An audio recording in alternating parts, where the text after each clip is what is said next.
Salut tout le monde, c'est Jérémy, ça fait plus d'une semaine que j'utilise la Samsung Tab A9, une tablette de 8 pouces 7 qui a le gros avantage de coûter moins de 200 € dans sa version Wi-Fi. C'est la nouvelle version de la Tab A7 Lite sortie il y a 2 ans maintenant, et j'avais pas été trop conquis par ce précédent modèle qui n'était pas très performant, et malheureusement sur cette taille d'écran il n'y a pas énormément de choix, et la référence reste quand même l'iPad mini qui semble génial, mais son gros souci à lui c'est son prix, 659 € pour la version de base, et pour moi c'est vraiment hors budget. Alors est-ce que cette Tab A9 fait mieux que le modèle précédent et permet d'avoir une petite tablette qu'on peut emmener partout pour pas trop cher? C'est ce qu'on va voir aujourd'hui. Pour rappel, si vous n'avez pas vu ma vidéo unboxing, la tablette est fournie avec un seul accessoire, un câble USB-C vers USB-C et pas de chargeur. Alors la tablette précédente était-elle fournie avec un chargeur de 7,5 watts, donc on perd pas grand chose et vous avez forcément un chargeur plus puissant que ça à la maison pour votre smartphone. Pour le design, pas vraiment de changement, on a un appareil en alliage d'aluminium qui reprend le design de la Tab A9+, le modèle 11 pouces, ou des modèles précédents, avec le capteur 8 mégapixels dans le coin supérieur gauche, qui est rond quand il était un peu plus carré avant, et par contre les bords sont plats quand ils étaient arrondis par le passé. Mais ça reste un aspect qui ne fait pas bas de gamme malgré le prix contenu, et elle est disponible en 3 couleurs, bleu, argent ou grise. La tablette mesure 8 mm d'épaisseur pour un poids de 332 grammes, c'est plutôt épais mais ça reste léger, et ses dimensions permettent de la tenir à une main facilement, ou encore de la mettre dans une petite sacoche et de l'emporter partout avec soi sans trop y penser, et c'est un vrai avantage qui peut faire la différence comparé à un modèle 11 pouces plus commun, mais qui nécessite d'avoir une sacoche ou un sac à dos pour la transporter, mais on reparlera des usages un petit peu plus longs. Sur le dessus, on retrouve un haut-parleur, sur la droite, le bouton power, les boutons de volume et un micro. Sur le dessous, un port jack, un port USB-C, un micro et un second haut-parleur pour la partie stéréo. Sur la gauche, on a le tiroir pour carte micro SD ou éventuellement carte SIM si vous prenez la version 4G. Si on passe à l'écran, celui-ci mesure 8 pouces 7, c'est un écran LCD avec une résolution de 1340 sur 800, pas de Full HD ici malheureusement, c'était déjà le cas sur la Tab A7 Lite et ici on n'a pas eu d'amélioration sur ce point. Elle a un taux de rafraîchissement de 60 Hz et pour la définition on a seulement 179 ppi. C'est donc pas super, surtout quand maintenant la plupart des smartphones utilisent de l'AMOLED et au minimum de la Full HD, voire même des résolutions plus élevées, et quand on passe du smartphone à cette tablette, on voit que c'est pas aussi net. Si on s'approche de l'écran, on voit que les lignes ou les icônes sont pas très bien définies. Après ça m'a pas trop gêné pour l'utiliser en tant que liseuse, pour lire des comics ou du texte. Je pense que pour des mangas ça ira aussi bien, mais c'est vrai que forcément ça serait mieux d'avoir au moins de la Full HD, surtout que la précédente tablette a déjà 2 ans et c'était déjà la même chose là-dessus. On retrouve aussi un capteur 2 mégapixels pour le capteur selfie dans la partie haute. On remarquera aussi que les bords en haut et en bas sont plus larges que ceux sur les côtés et elle est vraiment prévue pour être utilisée au format portrait plutôt que paysage avec son ratio 5:3.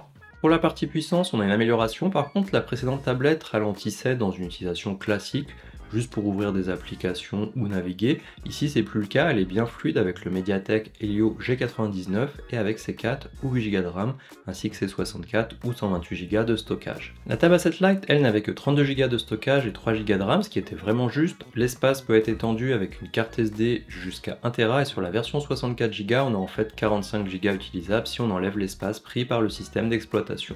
Pour mon usage, où je télécharge pas énormément de choses, ça peut suffire.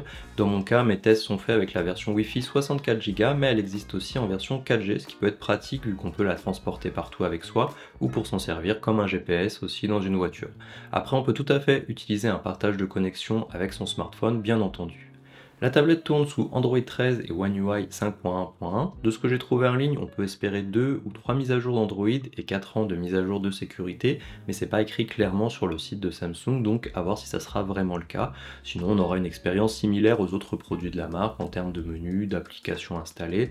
On n'aura pas d'ex de disponible comme c'est le cas sur la Tab A9+, à voir si ça aurait pu être utile, mais on peut faire du multitâche pour regarder une vidéo et scroller sur les réseaux sociaux à côté par exemple. Pour les benchmarks, j'ai obtenu 380 654 sur Antutu, 8941 sur PCMark, 735 et 1999 sur Geekbench ou encore 342 sur 3DMark. C'est pas des scores de folie, mais on est sur une tablette vraiment abordable et les résultats sont un peu en dessous comparé à ce qu'on a sur le modèle A9+, qui est lui équipé du Snapdragon 695.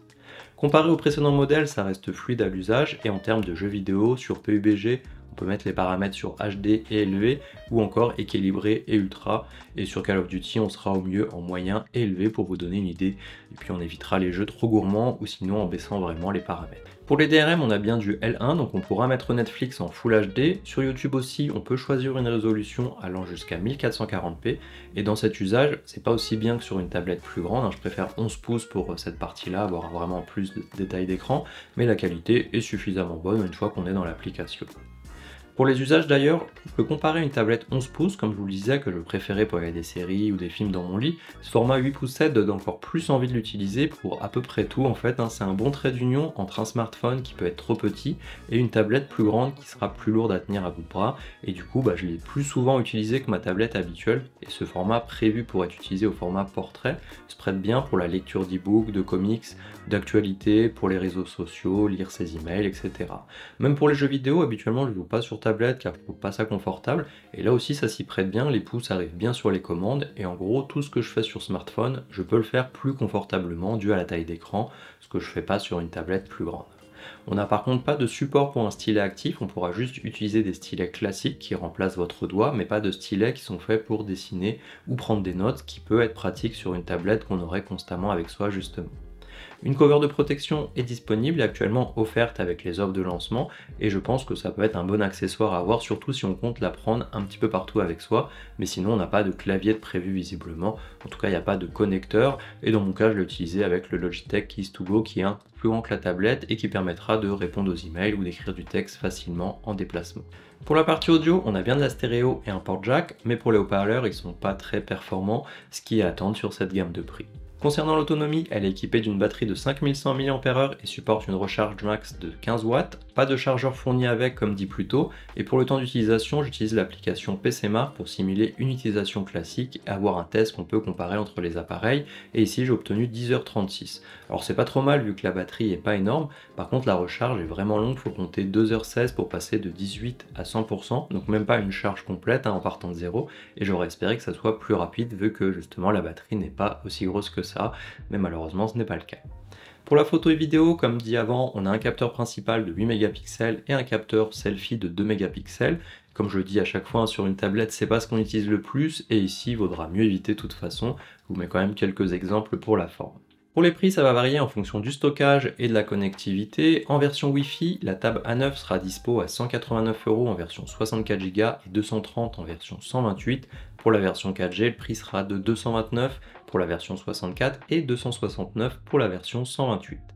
Je vous mets les liens en description, et actuellement sur le site Samsung France, ils proposent 30 € de remboursement en différé pour les versions 64 et 50 € pour les versions 128. Ça vaut le coup si vous prévoyez de l'acheter, et ils offrent aussi la cover qui permettra de la transporter plus facilement sans risque de l'abîmer. Pour terminer, on a une tablette améliorée par rapport à la Tab A7 Lite sortie il y a plus de 2 ans maintenant. On a un meilleur processeur qui lui permet de ne plus avoir de ralentissement et de l'utiliser correctement. Bon, c'est un petit peu la base qu'un produit fonctionne juste normalement, donc je sais pas si c'est quelque chose dont on doit se réjouir plus que ça, mais au moins maintenant on peut jouer à des jeux avec. On a des options de stockage en plus de RAM aussi, par contre le reste ne bouge pas, niveau batterie, design, photo, écran, là où ça aurait pu être bien de passer sur de la Full HD, surtout qu'on n'a pas eu de Tab A8 Lite l'année dernière, donc ça aurait été l'occasion d'en profiter pour corriger ce point-là avec ce modèle A9, mais ce n'est pas le cas malheureusement.